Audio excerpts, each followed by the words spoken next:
भारतीय सिनेमा में जब भी एक देशभक्ति फिल्म बनती है या वॉर फिल्म बनती है तो डायरेक्टर का मेन फोकस रहता है वॉर सीक्वेंसेस पर।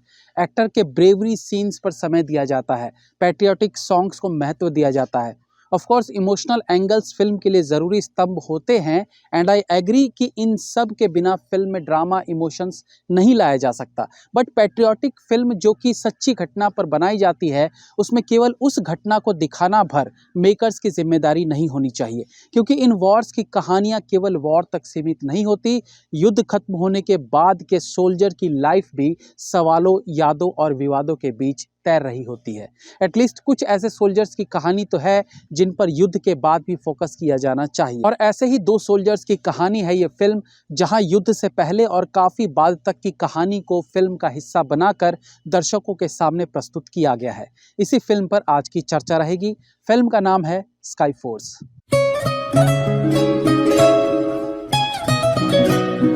स्काई फोर्स अगेन एक पीरियड ड्रामा फिल्म है जहां 60s को इतने रियलिस्टिक वे में क्रिएट किया गया है कि लगता है मानो हम भी उसी एरा के पार्ट हो।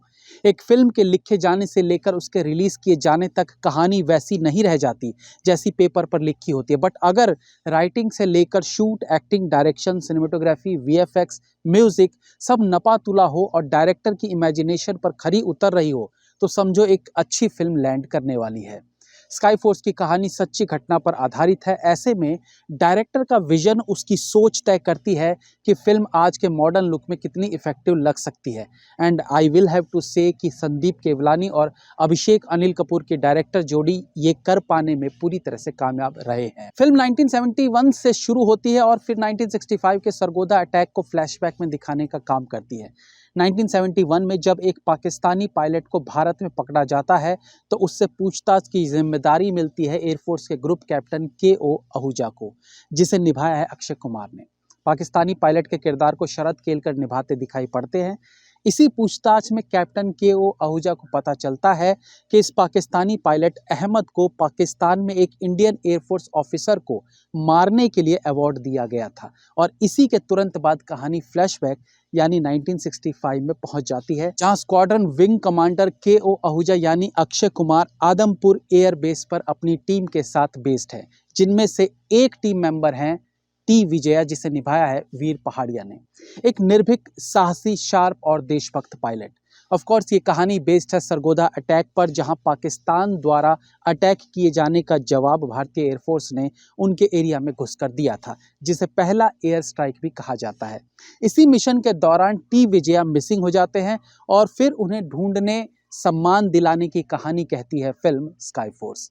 फिल्म के स्क्रीन प्ले से रिव्यू की शुरुआत करें तो यही कहूंगा कि ये एक शार्प स्क्रीन प्ले राइटिंग है, जहां कहानी को इस वे में प्रेजेंट किया गया है कि आप फिल्म से डिस्कनेक्ट नहीं होंगे।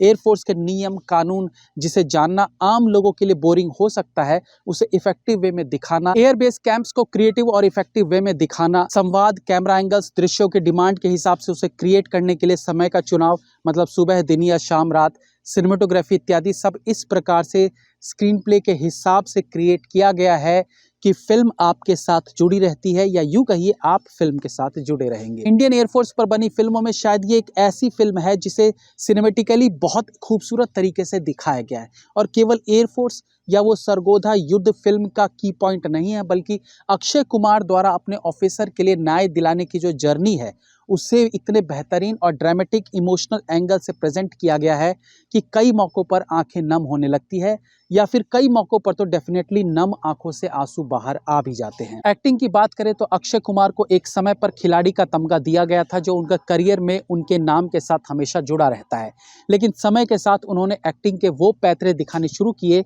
जो किसी ने एक्सपेक्ट भी नहीं किए थे, वो चाहे कॉमिक रोल्स हो, ड्रामेटिक हो या पेट्रियोटिक हो। नो डाउट कि उन पर डिफेंस की वर्दी बहुत जचती है और पैट्रियोटिक फिल्मों में वो हमेशा बेस्ट होते हैं, बट एयरफोर्स फिल्म में उनका पैट्रियोटिज्म पार्ट तो उभर कर आता ही है, लेकिन इस फिल्म में उनकी सीरियस और इमोशनल सीन्स निभाने की जो क्षमता है उसे भी मापा जा सकता है, जो एक्टर के तौर पर उनके कद को और बड़ा करती है। वो इस फिल्म में किसी भी तरह का दृश्य कर रहे हो उसे वो इतनी एफर्टलेसली निभाते फील होते हैं, लाइक वो रियल लाइफ में भी विंग कमांडर ही हो। आई फील कि ये फिल्म अक्षय कुमार के करियर में लगे ग्रहण को पूरी तरह से हटा देगी। एंड ऑफ कोर्स मैं फिल्म को बॉक्स ऑफिस के नज़रिए से जज नहीं करता हूँ।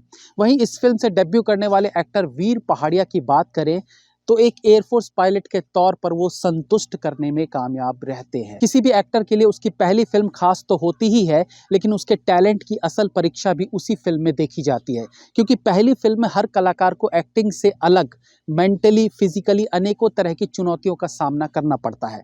इसके अलावा अक्षय कुमार जैसे एक्टर के साथ अपने लेवल को मैच करवाना भी is not a easy job. इन सब के बीच अगर वीर पहाड़िया फिल्म में एक एक्टर के तौर पर खुद को साबित कर पा रहे हैं तो ये एक बड़ी अचीवमेंट है।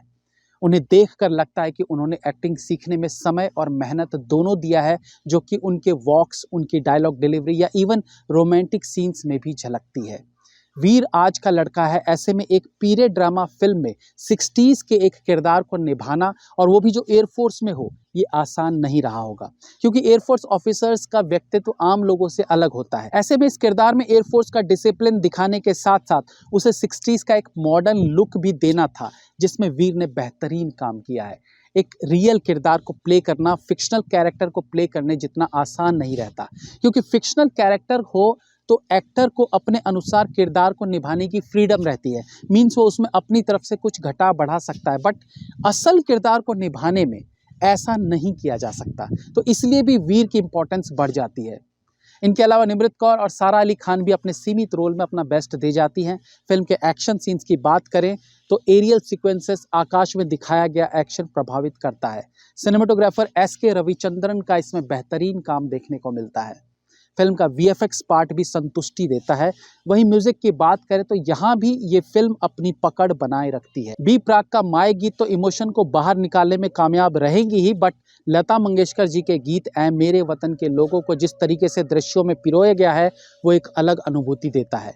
संवाद अच्छे लिखे गए, हालांकि इस तरह की देशभक्ति फिल्मों में संवादों के लिए अत्यधिक स्कोप रहता है और बेहतर करने के लिए स्पेस रहता है, जिसकी थोड़ी और दरकार रह जाती है। डायरेक्शन की बात करें तो जिस तरह से दोनों डायरेक्टर फिल्म को पैट्रियोटिज्म, ड्रामा, रोमांस, एक्शन में पिरोकर प्रेजेंट करते हैं, वो एक सुखद अनुभूति देती है। उनका रिसर्च पार्ट भी अच्छा है, जो फिल्म के कुछ दृश्यों में फील करने को मिलता है।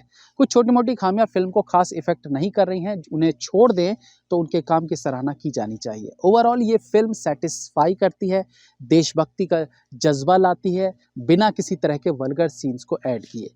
ड्रामा इमोशंस से भरी ये फिल्म इस साल के गणतंत्र दिवस के लिए बेस्ट ऑप्शन है। मेरी तरफ से 4 stars. Have a nice day.